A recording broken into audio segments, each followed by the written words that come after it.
व्यायाम भी कहा जाता है। जो लोग योग में बिगिनर्स हैं और कठिन योगाभ्यास नहीं कर सकते हैं, वो सबसे पहले सूर्य नमस्कार के 12 स्टेप्स को मध्यम गति के साथ और श्वास प्रश्वास के साथ प्रैक्टिस करें। इसे करने से हमारी संपूर्ण फिटनेस होती है। दोस्तों, सूर्य नमस्कार को करने के लिए सबसे पहले आपने ऐसे ही समस्थिति में सीधे खड़े हो जाते हैं और अपने पैरों में ऐसे थोड़ा सा डिस्टेंट भी रख सकते हैं और श्वास अंदर भरते हुए अपने दोनों हाथों को ऐसे ऊपर की तरफ उठाते हैं। दोनों बाजू आपके कान के पास सटे हुए हों और ऐसे अपने शरीर को ऐसे पीछे की तरफ स्ट्रेच करते हैं। एक्सहेल करते हुए ऐसे पाद हस्तासना की पोजीशन पर आते हैं। आपके दोनों हाथ ऐसे जमीन पर, अपने दोनों हाथों को जमीन पर ऐसे रखते हुए अपने सिर को ऐसे अपने घुटनों पर लगाने का प्रयत्न करते हैं। इसके बाद अश्व संचालन आसन की पोजीशन पर आते हैं। आपका राइट पैर ऐसे आगे की तरफ रहेगा और दूसरा पैर बिल्कुल सीधा। इसके बाद आपने पर्वत आसन यानी माउंटेन पोज की पोजीशन पर आते हैं। श्वास छोड़ते हुए माउंटेन पोज की पोजीशन पर आते हैं। इसके बाद आपने अष्टांग नमस्कार की पोजीशन पर आते हैं। आपकी छाती, आपकी ठोड़ी, आपके घुटने, आपके पंजे ऐसे जमीन को स्पर्श कर रहे हैं और आपके शरीर का बीच वाला हिस्सा ऐसे ऊपर की तरफ उठा हुआ हो। श्वास को रोक कर रखें। इसके बाद आपने कोबरा पोज की पोजीशन पर आना है। श्वास अंदर भरते हुए कोबरा पोज की पोजीशन पर आते हैं। श्वास छोड़ते हुए ऐसे माउंटेन पोज की पोजीशन पर आना है। इसके बाद आपने अपने लेफ्ट पैर को ऐसे आगे की तरफ करते हैं और अपने दोनों हाथों को ऐसे अपने पंजे के पास रख लेते हैं और ऐसे अपने शरीर को पीछे की तरफ स्ट्रेच करते हैं और श्वास छोड़ते हुए ऐसे पाद हस्तासना की पोजीशन पर आना है। श्वास अंदर भरते हुए ऐसे हस्तोत्तानासना और फिर प्रणाम आसन की पोजीशन पर आते हैं। ऐसे ही से मध्यम गति के साथ और श्वास प्रश्वास के साथ प्रैक्टिस कीजिए। इसे एक बार और प्रैक्टिस कर लें।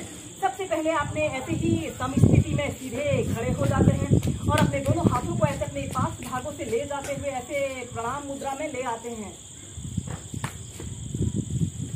और श्वास अंदर भरते हुए ऐसे अपने शरीर को पीछे की तरफ स्ट्रेच करते हैं। दोनों बाजू आपके कान के पास सटे हुए हों और श्वास छोड़ते हुए ऐसे पाद हस्तासना की पोजीशन पर आना है। आपके दोनों घुटने बिल्कुल सीधे रहें और अपने सिर को ऐसे घुटने पर लगाने का प्रयत्न कीजिए। अगर आप स्टार्टिंग में इतना ही कर पा रहे हैं तो स्टार्टिंग में इतना ही प्रैक्टिस कीजिए। फिर धीरे धीरे अभ्यास क्रम से आप आसानी से अपने दोनों हाथों को जमीन पर ऐसे रखते हुए अपने सिर को ऐसे अपने घुटनों पर लगा सकते हैं और इसके बाद आपने अश्व संचालन आसन की पोजीशन पर आते हैं। आपने अपने दोनों हाथों को ऐसे अपने पंजे के पास ऐसे रख लेते हैं और अपने शरीर को पीछे की तरफ स्ट्रेच करते हैं। इसके बाद आपने माउंटेन पोज की पोजीशन पर आना है। पर्वत आसन की श्वास छोड़ते हुए माउंटेन पोज की पोजीशन पर आते हैं। इसके बाद अष्टांग नमस्कार की पोजीशन पर आते हैं। आपकी छाती, आपकी ठोड़ी, आपके पंजे, आपके घुटने जमीन को स्पर्श कर रहे हो। आपके शरीर के 8 अंग जमीन को स्पर्श कर रहे होते हैं और आपके शरीर का बीच वाला हिस्सा ऐसे ऊपर की तरफ उठा हुआ हो। श्वास अंदर भरते हुए ऐसे कोबरा पोज की पोजीशन पर आते हैं। माउंटेन पोज की पोजीशन पर आते हैं। श्वास छोड़ते हुए श्वास अंदर भरते हुए ऐसे अश्व संचालन आसन की पोजीशन पर आते हैं। श्वास छोड़ते हुए ऐसे पाद हस्तासना की पोजीशन पर आते हैं और फिर प्रणाम आसन। दोस्तों, यह अभ्यास जो लोग बिगिनर्स हैं उनके लिए सबसे आसान तरीका उनके लिए है। इसे पहले आप मध्यम गति के साथ प्रैक्टिस कीजिए, फिर आप इसे तीव्रता से प्रैक्टिस करेंगे। ऐसे प्रणाम आसन, हस्तोत्तानासन, पाद हस्तासन, अश्व संचालन आसन, माउंटेन पोज, अष्टांग नमस्कार, भुजंग आसन, पर्वत आसन, अश्व संचालन आसन,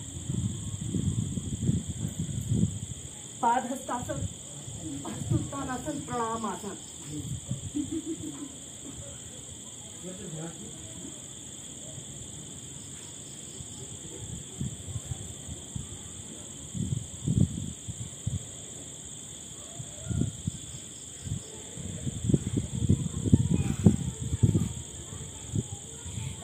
इसे आप 10 से 15 मिनट नियमित अपनी दिनचर्या में शामिल कीजिए।